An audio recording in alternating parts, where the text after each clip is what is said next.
All right. Yeah. We are in the house. The house. The house right now. Sports Unplugged. Like I said, it'll be a lot more Sports Unplugged. And we talked about this guy last week. He's the guy that said that Tracy McGrady is greater than Allen Iverson. And, Leon had a problem with that last week. Can you really debate that? Leon had a problem with that last week, and so did the people on YouTube who disagreed with you. But I understood where James was coming from, and I actually understand, and I believe that if you're going for somebody in their prime, I do understand 6'9". Not even 6'9". I just think Tracy McGrady, at his height, at his best, was better than Allen Iverson at his best. You take a look at both of their best seasons, even the season that Allen Iverson won MVP.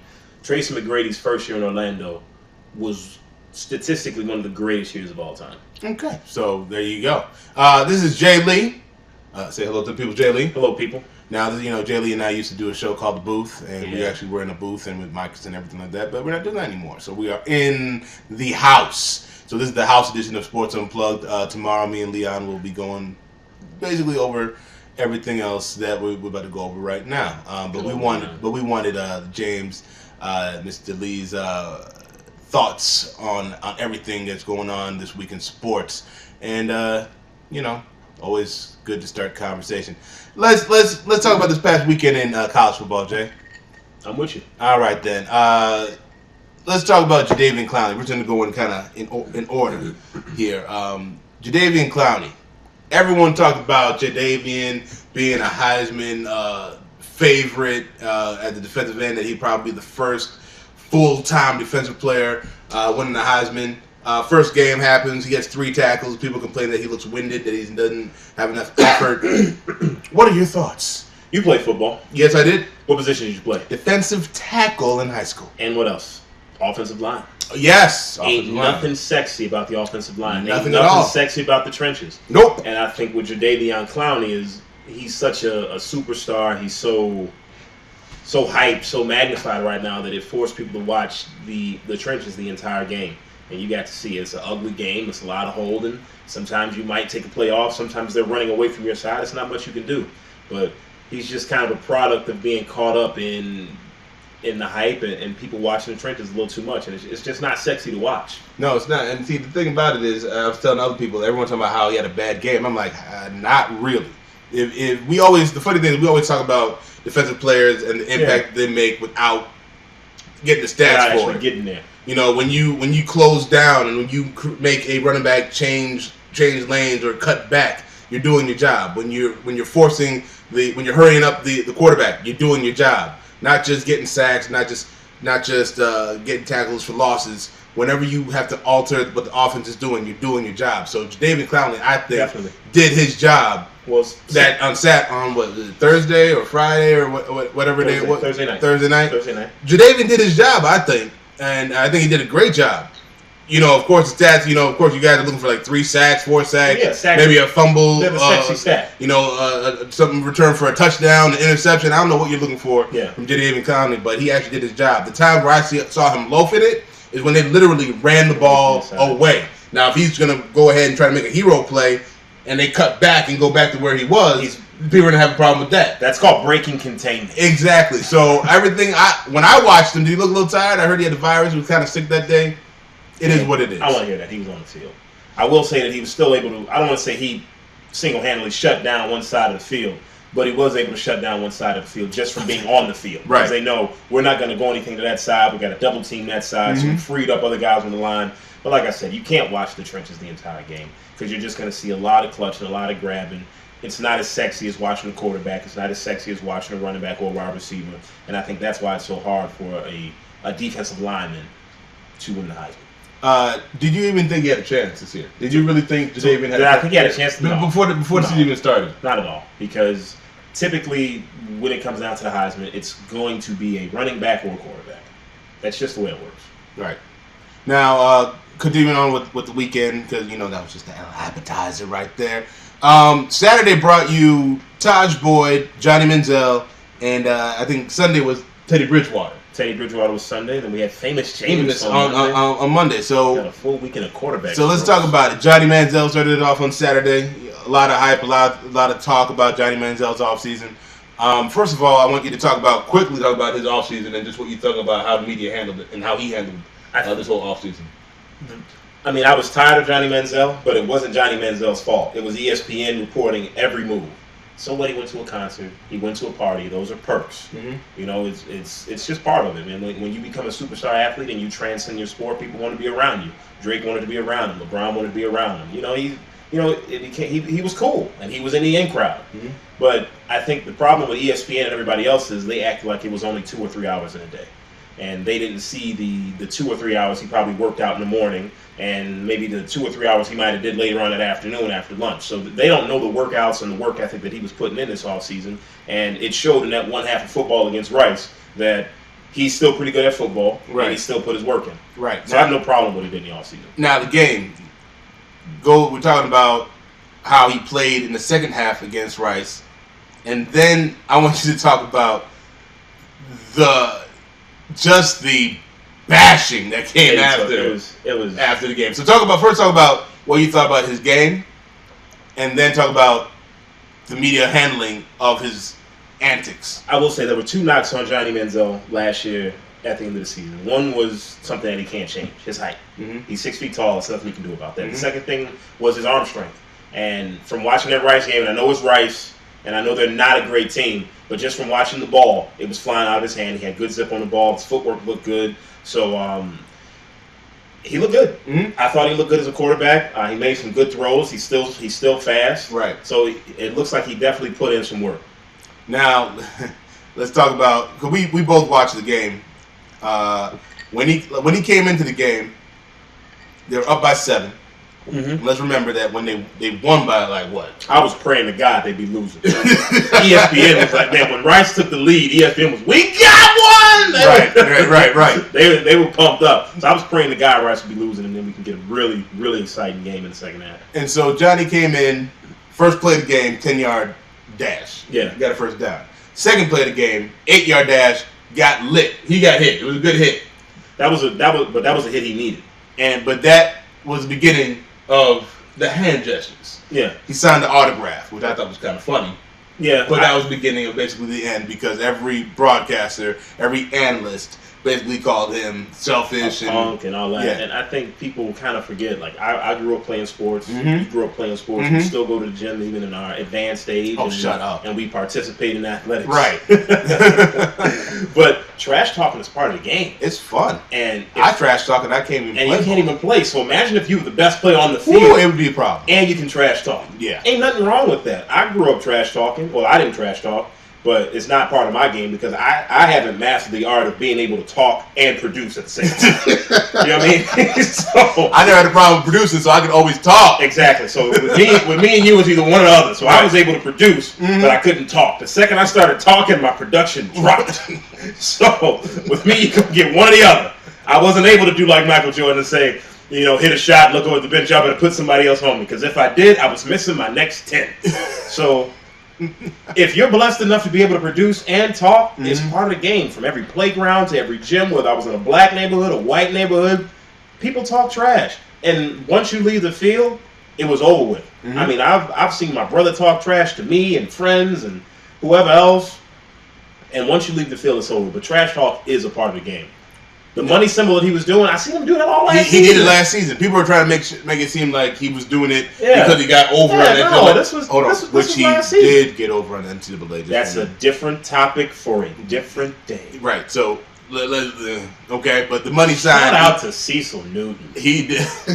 He did that. He did that last year. And I'm like, this is nothing new. Now, where everyone really got kind of pissed off is when Johnny did the pointing to the scoreboard. He was talking to the Rice kids, the defensive tackle, and they gave him the 15 yard. I don't know what he said to get 15 yards. Yeah. Because when I saw him point, I'm like, he's pointing at the scoreboard. He must have throw, I guess, an F-bomb or he had to cuss or something. Because the scoreboard is like the classic, like when somebody's trash talking the ultimate shut up.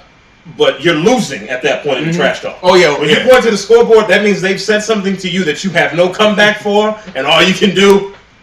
We win by 30! That's all you can do. So, scoreboard is the oldest shut 'em up trick in the book when you're losing an argument. It's like biting somebody when you're fighting. You know what I mean? That's what the scoreboard is. Right. So they got mad at him that Sumlin, when he was coming off the field, there was something that, Yeah. and what a coach will do, you know what I'm saying? Off for show. Oh. Off for show. And, and everyone's saying that he disrespected them by bumping him. And, look here now.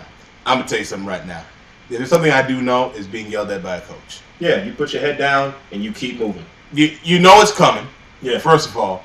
And it's like everyone was saying you should look him in the face. I don't think I ever looked at the coach in the face when he was yelling at me. Because it's like, first of all, spittle.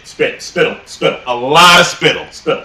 And you don't want spittle in your face, okay? So you always, it's almost like the routine is head down. You might stop and listen, but it's head down, take it, keep it moving. And go. And what Johnny did was basically head down.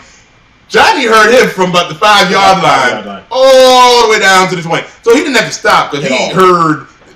I've seen Sumlin.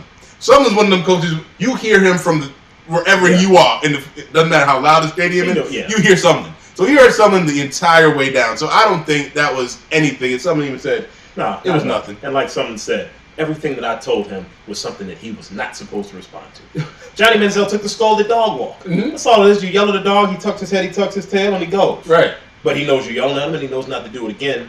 But everything with Johnny Manziel has just become so overblown. You get Johnny Manziel fatigue, and then the way they were just ripping into the kids. I think Jesse Palmer literally talked for 15 to 20 minutes after that penalty about Johnny. You got The Bachelor. Yes. Jesse Palmer. But he's one of the analysts. He is. He's got a great head of hair.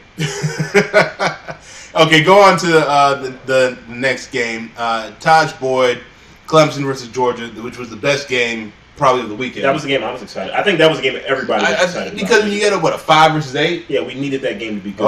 And it was a good game. The rest of the game were dogs. Terrible, but you got to see. Oregon played a Pee-wee team. You need to do what you need to do. But Tahj Boyd came out looking great. He did, picking up right where he left off in Game 7 of last year before Clemson's annual nosedive. Right, so Tahj Boyd had 5 touchdowns. I believe it was 2 running touchdowns? 2. It was either he had. I think he threw for 3, ran for 2. Yeah, he had 5 total touchdowns. Don't judge us on our stats. We don't have ESPN's archive. Exactly. So research people. So Tahj Boyd, put on a show like he usually did. Georgia put up a fight. Not like Georgia got a bad defense. They have a really good defense. It's SEC versus ACC. You really can't go wrong with that. Basically, what are you taking from Tahj Boyd's performance? I think I took more from Georgia, and it's the same thing every year with Georgia. Like with their quarterbacks, they're always like what's the saying? Like Aaron Murray, David Green, any quarterback that's walked through the door of Georgia, Matthew Stafford, they're all just good enough to get you beat. And that's just the story of Georgia's life. Mm-hmm. It always comes down, and they lose every big game, every close game by about 3 points. Right. The quarterback could have made one more play. Right. Or the other quarterback just happened to outplay your quarterback who's supposed to be great. So just good enough to get you beat is the mantra that Georgia lives by and always will. But Tahj Boyd looked good, man.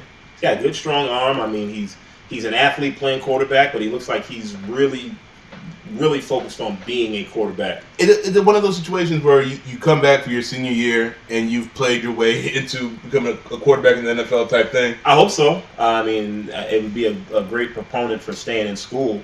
But if I had an NFL franchise, I still don't think I would take Tahj Boyd early in the first round. I don't think I would. Not saying that Tahj Boyd isn't good, but I think he's going to get elevated a little bit because of how successful Robert Griffin III was, how successful Colin Kaepernick and Russell Wilson were. But I don't think Tahj Boyd is that type of athlete running the football. I mean, I know he can run, but I don't think he's that dynamic of an athlete running the ball. Now, Teddy Bridgewater, he played on Saturday. I forget who he played against.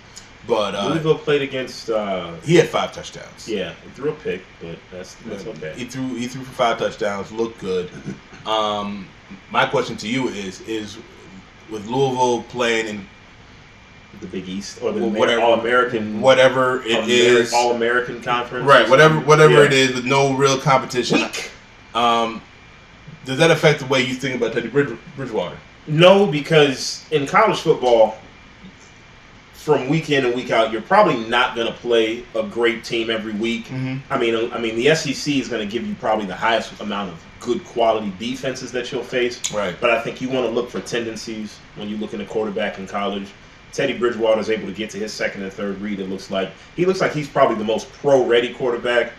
The only thing I worry about with Teddy Bridgewater is he going to get any better at the pro level? Like, what's his ceiling at the pro level? I mean, I know that he puts in the work, and he can read a defense, and he can make the throws, but you know how nowadays with the NFL, they want a quarterback that they think can come in and he's at this level, but he projects out to be this. I don't think Teddy Bridgewater projects out to be great. I think he'll come into the NFL, he'll be solid, and he'll continue to be solid, but I don't think he projects out to be the great quarterback that probably NFL types really want him to be. So in a different year, he might not be the top quarterback in the draft. And then our boy, Monday night game. He projects out. He projects out. Our boy, famous Jameis Winston, who, again, I'm going to continue to say this. ESPN had a show. Full disclosure. Go ahead. This is your. Full disclosure, we saw Jameis Winston on ESPN had a show. The Elite 11 camp. Yeah, the Elite 11 camp with Trent Dilfer. Trent Dilfer. Yeah. And we saw that. That's what with Gunnar Kiel. We had and a few others. Well, I haven't seen anybody else really from that camp do anything. But I'm pretty sure they are. We just don't remember their names. Exactly. But where is Gunnar Kiel? He can't figure out what school he wants to go to. Did he transfer to Cincinnati? I don't know. I think he's in Cincinnati. But here's the thing. Jameis came out the clear-cut number one guy out of that camp. And the thing is, his personality, he took over that show. Yeah. That was his show from beginning to end. And so at that point, I was like, I want to follow, see how he does. Yeah, see how he does. And so the thing is, I knew he played baseball. I saw some baseball highlights of him recently. What did they say? He's 96 off the bump? He plays left field. He plays right field. Left field. And he's an outfielder. He's an outfielder. He got a gun. He got a gun from right field. Yeah, throwing out guys from a third base. I saw to play like that. I'm like, this dude is legit. There's actually saying he doesn't really know if he's going to play pro baseball or football. He hasn't figured that out yet. That's a good problem to have, I'd imagine. It's a very good problem. The thing is, you playing that well in football, it's tough to pass that up. Now, here's the thing. Not if you're worried about the money. Now, here's my question to you. With famous Jameis, there was a lot of hype with him coming in. Yeah. People were waiting to see how he was going to play, how he was going to handle the hype. What do you think it's too soon? Even though, man, 5 touchdown passes, no picks, 2 incompletions, but no balls hit the ground. Matter of fact, one of the incompletions should have been a completion. Drugged the left foot. Yeah, he drugged the good toe tap. Yeah, he had a toe tap. Toe tap. Do you think it's too soon? It was Pittsburgh, not a bad team, but not a great team. Do you need to see more? I mean, because people are jumping on this bandwagon. Everyone's saying this is the greatest quarterback in the country right now. From what I understand, I think Pittsburgh was a top 25 defense last season. They brought back 9 starters. But same thing I said with Teddy Bridgewater. You don't really want to put too much into it, but you want to look at tendencies. The things that you saw from Jameis Winston. He got a gun. He's got a really good arm. He knows when to take something off of it. And I think that's been the biggest problem that me and you have both had with athletic quarterbacks in the past. They don't know how to take something off of it. So we saw a lot of touch from him because I remember watching the game with you and you were like, man, he looks like he doesn't have a strong arm. I've seen a lot of touch. And then he burned a few in there and then he made that one throw to the sideline that he probably shouldn't have thrown. Right. Because it was in triple coverage, but he trusted his arm and got it there. I think the only problem is if he continues to make throws like that where he has that much confidence in his arm and that much trust in his arm, he might put his team in a bad spot with a bunch of turnovers just from forcing throws, thinking he can get it in that small window. But other than that, he looked good. Florida State is Florida State, so he's got a lot of talent around him. I think that's the main thing. And he says it too. They asked him after the game, why do you think he did so well today? He's like, I have a lot of veteran guys on this team. He's got a lot of talent around him. So I think you really want to just, if he can make sure he limits his mistakes and controls the urges to show off that big arm, limits his mistakes, hits the receivers that he knows can make plays, because it's like I said, when you're in Florida, any school in Florida is going to have athletes, going to have talent. Get the ball to the athletes, minimize his mistakes, he can get good. And also, I know we said nothing wrong with Johnny Manziel, but just kind of avoid the Johnny Manziel trap and don't become too much of a celebrity too soon. Right. So out of those 5 guys, those are the 5 guys right now. Who's your Heisman favorite after week 1? If Johnny Manziel beats Alabama, you said after week 1? After week 1 right now. After week 1, Tahj Boyd, just because he did it against a top 10 team. Okay, I believe that too. And who do you think by the end of the year? By the end of the year, it's tough, man, because Clemson always starts off hot and then they have a couple of bad losses. You don't want to have a Geno Smith situation. Yeah, but Teddy Bridgewater is probably going to go undefeated, and he's going to put up numbers. He's got the Teddy can't lose a game. He's got the he definitely cannot lose a game. He can't lose a game. I think if Louisville goes undefeated, Teddy Bridgewater is going to get a lot of the people that are anti-Manziel to vote for him. Mm-hmm. So I'll say an undefeated Louisville, Teddy Bridgewater gets the Heisman. Unless Johnny Manziel beats Alabama, which I don't think is going to happen. Yeah, if Johnny beats, here's my thing. Even if Johnny loses to Alabama, if Johnny puts up a good game against Alabama, I think it'd be strong for Johnny. It'd be hard for Johnny to lose that Heisman, and I'd hate to see him not win a Heisman because of what people think his offseason. Well, that's what's going to happen. You see, they already knocked him down to second team SEC. Behind Aaron Murray, that was messed up. And after seeing Aaron Murray play in the first game, y'all should be embarrassed. Y'all should be ashamed of yourselves. Hey, does Teddy Bridgewater have a nickname? I don't think so. I'm voting now. How about like Steady Teddy or Steady B? Steady B? We'll work on that. Steady B. We'll work on that. I like Steady B. Let's go to the pros, James. Tonight. Okay. Tonight is the night. Yes, it is. NFL's back. Let's just basically, what are you looking forward to in this season? What about football? Looking forward to football. Mm-hmm. Real football. This football. This is the toughest time, man. This is the toughest time of the year. Summer's August. August is the worst. Summer is awful. The first preseason game is like always good. It's like thank you. First preseason game is like when you take that rub off for the first time. It's like, you need that, right? You know? And then the second and third and fourth week is like I'm ready. I've had enough of you. I'm ready to move on. I've had enough of you. I'm ready to move on. So, what are you expecting from your Bears tonight? No, from your Bears. From my Bears? From the season. Our Bears. I'm expecting my Bears to win the division. Mm-hmm. Not get a first round bye, but I expect them to win a tough race in the NFC North. Right. Hopefully, Jay Cutler's going to throw picks. Mm-hmm. You know that, but he's going to throw a lot of balls to Brandon Marshall. You like this offense? What do you think about Mark Trestman? Mark Trestman is going to try to minimize Jay Cutler's mistakes with a lot of quick drops and getting the ball out of his hands. You think that's going to work? I think that's going to work. Okay. But I think the problem with Jay Cutler is you can only protect Jay from Jay for so long. And Jay got a gun, and Jay likes to shoot his gun. And it's the problem I was talking about with Jameis Winston. When you have an arm like that, you think you can make every throw. And Mark Trestman's on the sideline telling Jay, hey, I'm just trying to save you from yourself. Right. Right. And Jay Cutler's going to make some throws, and he's going to make some bad throws. But I think in the end, Brandon Marshall, Alshon Jeffrey look great. Matt Forte looks great. Mm-hmm. Cal Long looks like he is blowing people's heads off, and the Bears defense still looks solid. So I picked them to win the division. I think the cool thing about it, usually I would be nervous having two rookies on the right side of the offensive line. But, man, they look impressive. They look good in the offseason. I'm not going to lie. I was watching Kyle Long. We took Kyle Long a guard. I'm like, what are we doing? Yeah, but he's got a nasty streak. And you saw it in the preseason. Yeah. It's one of the first when you notice a guard. When you're a guard trending on Twitter, you did something right. And not an NBA guard. We're talking NFL guard, interior line. Because the only position that people really pay attention when it comes to the lineman is left tackle. Is left tackle and center. Yeah. That's it. Those are the two. That's the two money positions.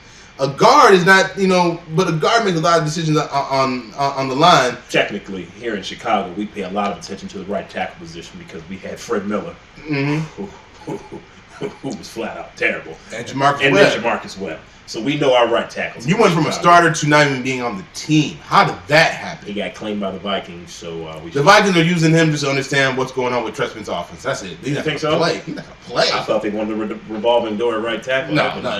They're not gonna play him because Julius Peppers. Hey, that's like practice. Yes. So here we go. We're gonna do our picks for the games this week, and I'm not gonna lie. I had a problem this offseason. I expected to be in a fantasy football league. You sound a little bitter. You still ain't? Oh no! I'm pissed. Y'all could have shot a brother an email. Y'all don't do him like that. That's back-to-back years in the finals.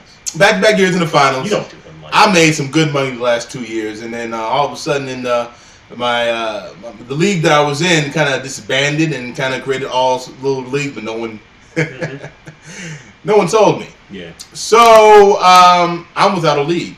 Matter of fact, me and Jay Lee are probably going to join a free league right after this is done. Yeah, and you got the Jim Caldwell treatment. Yeah. Super Bowl. Yeah. You never got another head coach in there. Nope. Probably never will. And so I don't know if this is a problem or not, but I really need to spend some money and gamble on some kind of football that is, statistic based. So what I've done is this year when we do our picks, me, Leon, and now Jay Lee and Brian Carter. You can do that every time I say Leon. So Brian Crawford, who is another contributor to Sports Unplugged, we're putting money up. Yep, we're putting money up this year, and whoever has the best record in the pick'ems is going to win the pot. Now, this could be the beginning of a problem for me. I don't know. I don't really drink. Gambling seems fine to me. Can't hurt anybody, right? Other than yourself and your family. And me, if you accumulate high gambling debts and they come kneecapping me because you ain't paid them back. Well, we'll just make sure that doesn't happen. Okay. Okay? So, let's go ahead and get started, shall we? I'm going to give my picks tomorrow with Leon. But James is going to give his picks today. Where would you like to start? Game tonight is Ravens at Denver. Ravens should be at Baltimore, but the Orioles didn't want to cooperate. I didn't know they played in the same building. I think they're like in this. I think they share a parking lot. And I don't understand what the problem is. At that point, Obama or somebody should have stepped in and just said, "This is football. Who cares about baseball?" Especially baseball in Baltimore. All right, so you got Ravens versus Denver. In Denver, who you got? Going Denver. Why? Peyton Manning.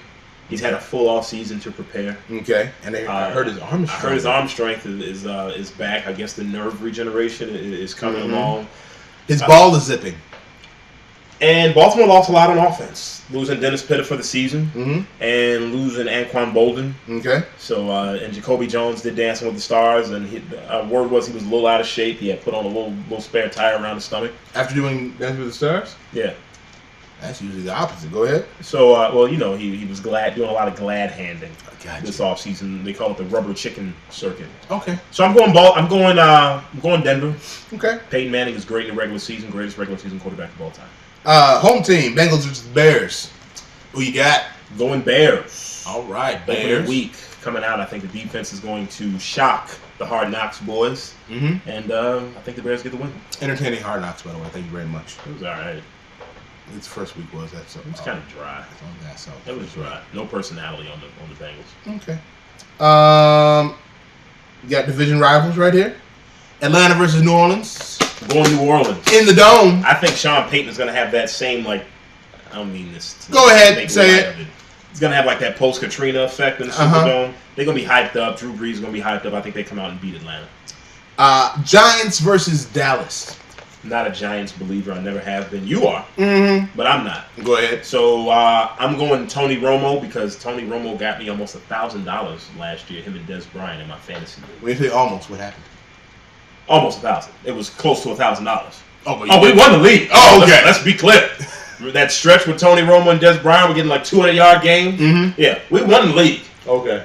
The pot was close to $1,000. Ah, got you. I won that. Okay, got you. I won. That's what I do. Are you in that league now this year? Huh?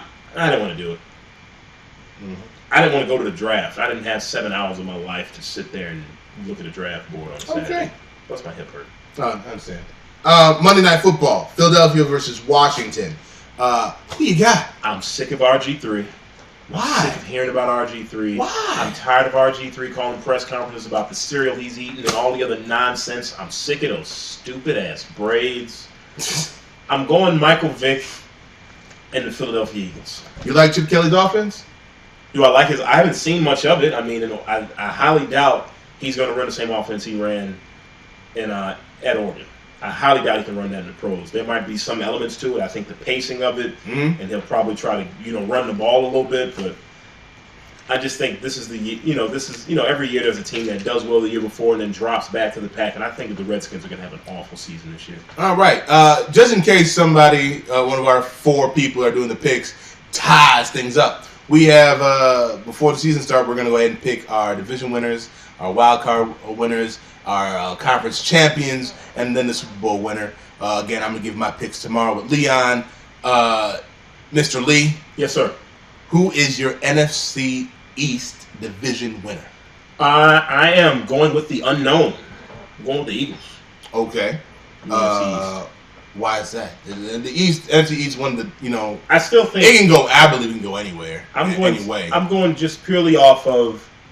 I mean, this is an offensive league now. Mm-hmm. You have to be able to score points, and I think that the Eagles have the most dynamic offensive players in Deshaun Jackson, LaShawn McCoy, and Michael Vick looked decent in the preseason. Mm-hmm. If he can limit his turnovers and they can protect him, I'm going with the Eagles. NFC North. NFC North, I'm going with the Chicago Bears. I think Trustman has really drilled it home to Jay Cutler that we're going to make short passes. Matt Forte looks like he's going to be a big part of the offense. Still not sold on the Packers' offensive line, and I think the Bears' defense will hold steady for at least one more year. So I'm going Bears. NFC South. NFC South is still Atlanta. I know I picked them to lose to New Orleans in the first game, but I still think that division is crap. So I'm going Atlanta. NFC West. NFC West, San Francisco is the cream of the crop. Seattle, what do you think about them?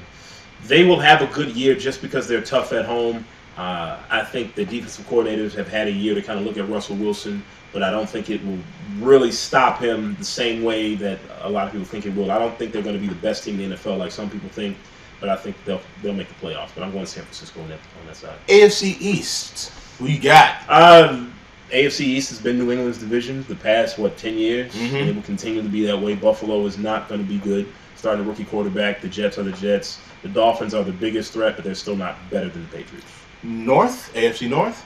Cincinnati looks like they're the best team. They haven't lost anybody major off of that team. Mm-hmm. And the other teams have gotten older and have lost some talent. AFC South? Houston. Tennessee, Indy, Jacksonville, no. Jake Locker is awful. And Blaine Gabbert is awful. The Colts, I don't think they got any weapons. I think that, losing the offensive coordinator hurt them. Bruce is going to hurt them more than anything else. So you're saying they should have fired the coach that battled back for cancer and kept Bruce Arians as head coach? Yep. Okay. I talked about this last year. Hey. Just a weed. Hey, man. We gonna fully pay you. Come sit down. All right. And if Indy doesn't have a good year this year, and the Cardinals do, AFC West. Denver. Nobody else to speak of in that division. Oakland. Terrell Pryor's starting quarterback. San Diego. And I love Phillip Rivers, but Jesus Christ, he was awful the past 2 years. And Kansas City Chiefs. Everybody's loving. Look, Alex Smith is still your quarterback. I don't care what he did with San Francisco. He's still your quarterback. Your 2 wildcard teams from the NFC. This is kind of almost obvious. Seahawks and Packers. Yeah, and then AFC wildcards. Which load of crap smells the best, I guess. Baltimore and Miami. Okay. And your NFC champs? San Francisco, cream of the crop. AFC champ? Cincinnati Bengals. I think AJ Green. Why'd you go with that one? Andy Dalton's been steady. Mm-hmm. AJ Green is a dynamic playmaker. Their defense is really good. They got a really good front 4. And your Super Bowl champ? San Francisco. I think that the blackout happens again, and this time when they turn the lights on, Colin Kaepernick is running for a touchdown. And they win 7-0 in a darkened, snow-covered New York whatever stadium. Well, they did say that a storm is coming that day. Mm-hmm. Somebody's gonna die. Thank you for that forecast. Yeah, San Francisco's game is built on running the ball, pounding the ball, and then one in the trenches, and they're gonna run the football in that snow. Cincinnati's game is with Jay Gruden. It's really pretty. Mm-hmm. A lot of throwing of the football. So I'm going 49ers in a snow-filled, black, dark arena. It's gonna be fun. It's gonna be awful. Let's just do some cleanup on NFL stories real quick. Geno Smith starting over Mark Sanchez. How you feel about the Jets right now? I don't like to say anything bad about people, but I think Geno Smith sucks. Okay. I think he's a scrub, and I don't think he's going to do much in the league. And that's that. All right. So you think they probably need one of the quarterbacks coming out this year too, in the first round? I think you probably should. Geno Smith will probably end up being like Brian Brom. He'll be out of the league in like 2 years. Okay. Buffalo Bills. EJ Manuel. He's starting. EJ Manuel, I liked when I saw in the preseason. I think he's coming back a little soon from that knee injury. I think the fact that he was able to move around a little bit in the pocket and run a little bit, and then Buffalo wants to run that up-tempo offense. I think him being injured, especially his knee, is going to hurt him. But if healthy, I really like him. I like him as a prospect. Now, you know, you are, when it comes to the NBA, you are a man that likes to speak your mind. You're a man that likes to... I love basketball, man. Yeah, I love it. And you like to say some things that usually piss people off. I'm not going to lie. It's not on purpose. You anger people with statements you make. No, I just... Now, let's go ahead and get to it. Leon asked you a question. Leon asked you a question a couple weeks ago. He asked you, James, is Reggie Miller a franchise player? And you said what? I said, hell no. Hell no. Hall of Famer. Not even close. Hall of Famer Reggie Miller. Shouldn't be. He will be going into the Hall of Fame. Should not be. And that's not because I'm from Chicago. It's not because I'm from Chicago. Explain to the people why Reggie Miller is not a franchise player. The man who led the Pacers since 1989 to like 2005. Go ahead. Reggie, look.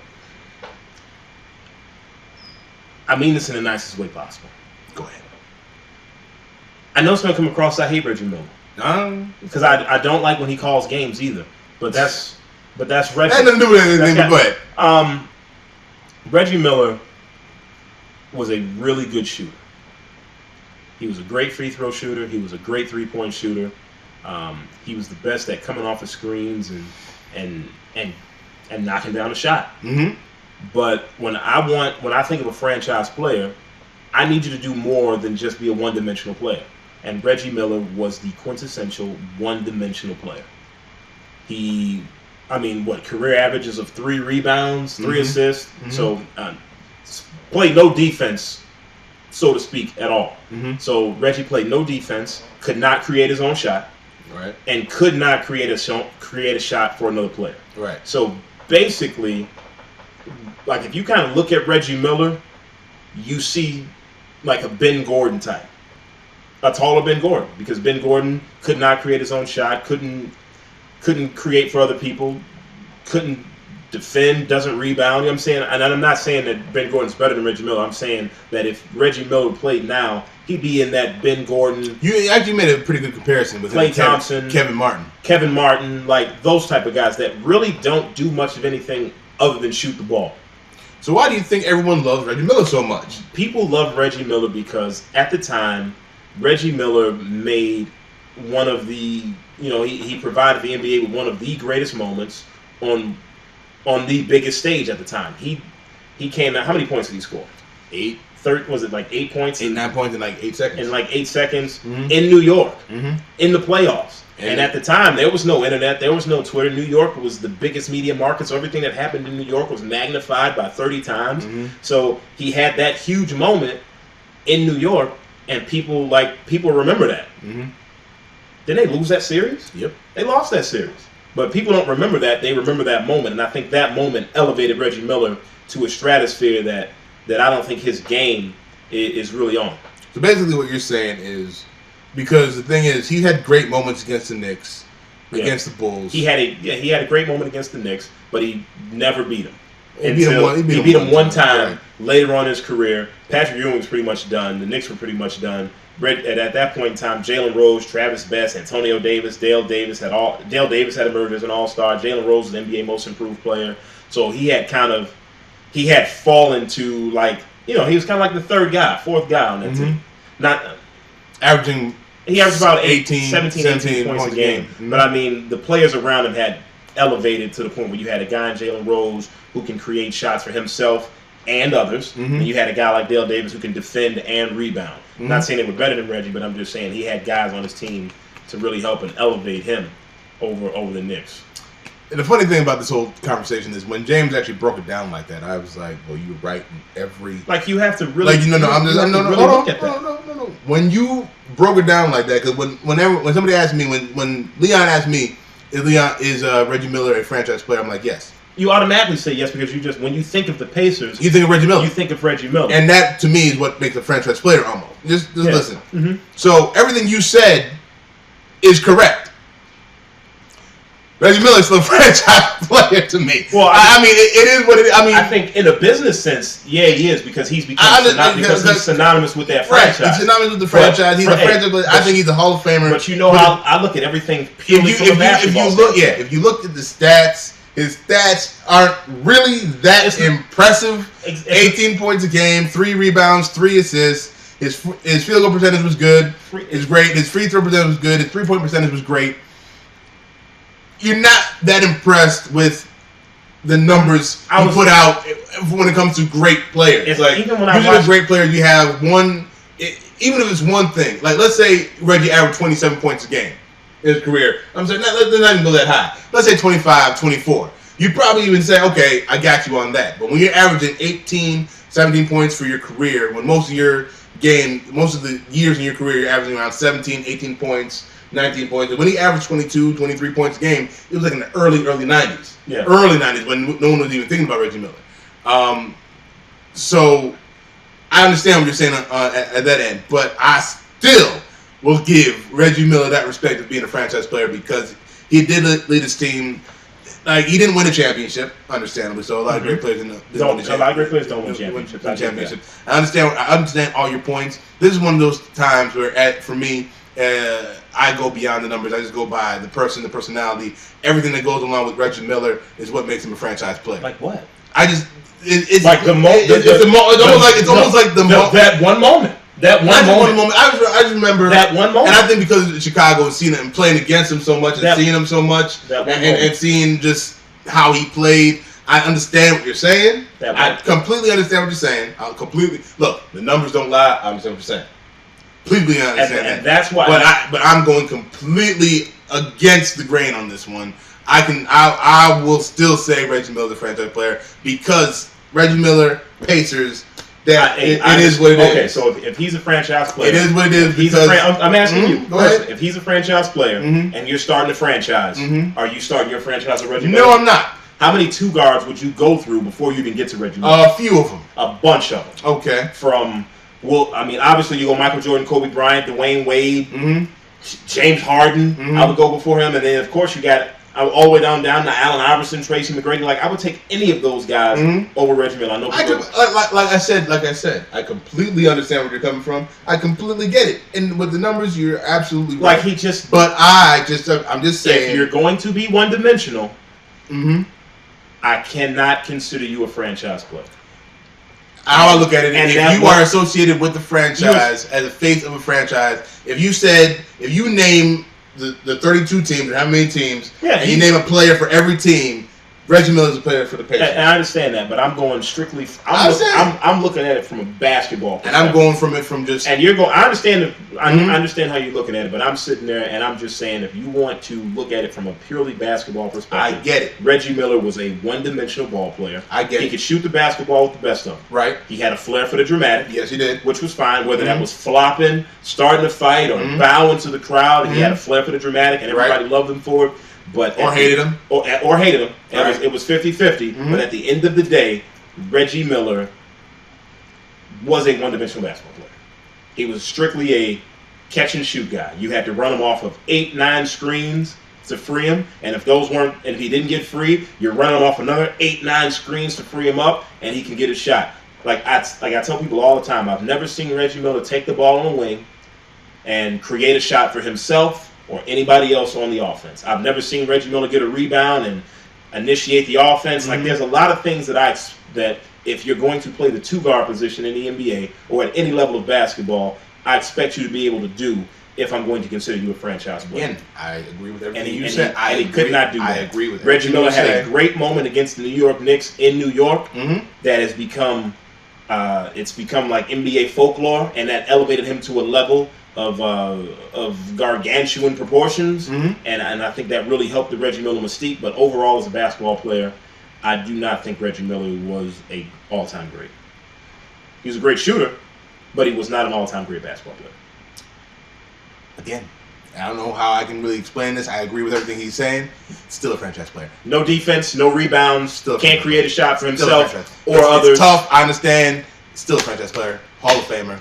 All-time great. I tell you what, you take Reggie Miller as your franchise player. Look, I'm just saying he is. I'm just saying he is. I'm not doing that. I'm not doing that. I'm not comparing him.